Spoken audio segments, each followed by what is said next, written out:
On 4th of June 2024, I was sitting at Ueno Park in Tokyo. There, I had my traveler's notebook with me. I was just observing the life around, and then I wrote few bullets. Bullets I want to live by. So this is the first way.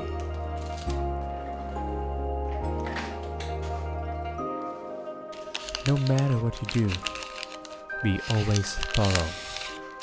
Details matter.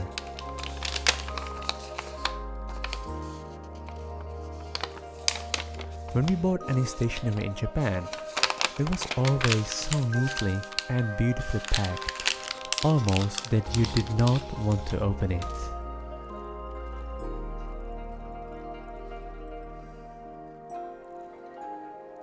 Appreciate all the details around you. Isn't it beautiful?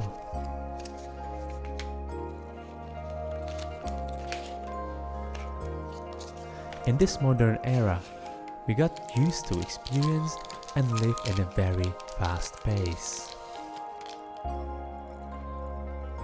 But to notice details and being able to craft them, we need to slow down.